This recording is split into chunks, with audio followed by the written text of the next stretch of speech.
Hi అండి, అస్సలం అలైకుం. ఈరోజు ఈ వీడియోలో స్పాంజ్ కేక్ ఎలా తయారు చేసుకోవాలో చెప్తాను. ఇది బేసిక్ స్పాంజ్ కేక్ అండి. చాలా సాఫ్ట్గా దూదిలాగా నోట్లో పెట్టుకుంటే కరిగిపోయేలా ఉంటుంది. చాలా టేస్ట్గా ఉంటుంది. మీరు ఎక్కువ డబ్బులు పెట్టి బయట కొనే పని లేకుండా ఇంట్లోనే సూపర్ సాఫ్ట్ వెనిలా కేక్ ఎలా తయారు చేసుకోవాలో చూద్దాం. ముందుగా ఒక కేక్ ప్యాన్ తీసుకొని, ఇక్కడ నేను కేక్ ప్యాన్ తీసుకున్నానండి. మీ దగ్గర లేకపోతే కొంచెం మందంగా ఉండే గిన్నె తీసుకోండి. అప్పుడు కేక్ మాడకుండా బాగా వస్తుంది.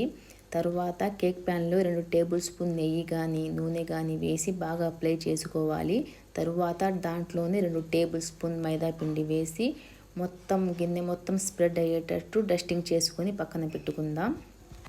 తరువాత ఒక మిక్సీ జార్ తీసుకొని 2 లేదా 3 కోడిగుడ్లు వేసుకొని అరకప్పు నెయ్యి, అరకప్పు పాలు, అరకప్పు పంచదార. ఇక్కడ నేను అరకప్పు పంచదార వేస్తున్నానండి. మీకు కావాలనుకుంటే ఇంకొంచెం పంచదారైనా వేసుకోవచ్చు. వేసుకొని ఇది 2 లేదా 3 నిమిషాలు బాగా మిక్సీ పట్టుకుందాం.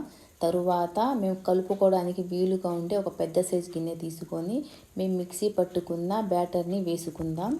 తరువాత ఒక జల్లెడ తీసుకొని 1 కప్పు మైదాపిండి, ఇంకో అరకప్పు మైదాపిండి, మొత్తం 1.5 కప్పు మైదాపిండి వేసుకొని జల్లెడ పట్టుకుందాం.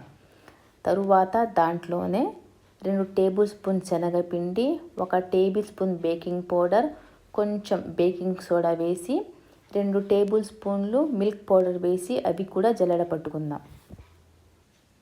ఇలా జల్లించడం వల్ల కేక్ చాలా సాఫ్ట్గా వస్తుంది.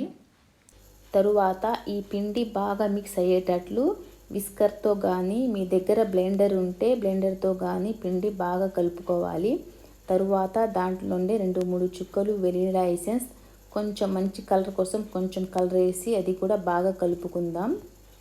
2-3 నిమిషాలు బాగా కలుపుకోవాలండి. మేము ముందుగా రెడీ చేసి పెట్టుకున్న కేక్ ప్యాన్లో కేక్ బ్యాటర్ మొత్తం వేసుకొని 2-3 సార్లు ట్యాప్ చేయాలండి. కింద ఏమన్నా బబుల్స్ ఉంటే పోతాయి. దాని మీద డ్రై ఫ్రూట్స్ కానివ్వండి, నట్స్ కానివ్వండి, టూటీ ఫ్రూటీ కానివ్వండి, మీ పిల్లలకి ఏది ఇష్టమైతే అది వేసుకోవచ్చు. తరువాత కొంచెం మందంగా ఉండే గిన్నె అయినా, ఇడ్లీ పాత్ర అయినా లేదా కుక్కర్ అయినా తీసుకోవాలి. ఇక్కడ నేను ఇడ్లీ పాత్ర తీసుకున్నానండి. దాని లోపల కొంచెం ఎత్తుగా ఉండే ప్లేట్ అయినా గిన్నె అయినా పెట్టుకొని మేము రెడీ చేసుకున్న కేక్ గిన్నె కూడా పెట్టుకొని మూత పెట్టుకోవాలి. ఇక్కడ నేను కరెక్ట్గా 40 నిమిషాల తర్వాత చూస్తున్నానండి. మన కేక్ అయితే రెడీ అయిపోయింది. చూడండి ఎంతో కలర్ఫుల్గా రెడీ అయిపోయింది మన కేకు. ఇప్పుడు టూత్ పిక్తో కానీ చాకుతో కానీ గుచ్చి చూస్తే చాకు క్లీన్గా వస్తే మన కేక్ రెడీ అయిపోయినట్లు. కొంచెం తడిగా అయినా వస్తే ఇంకో 5-10 నిమిషాలు ఉంచుకోవాలి. మన చాకు క్లీన్గా వచ్చింది కాబట్టి మన కేక్ రెడీ అయిపోయినట్లు.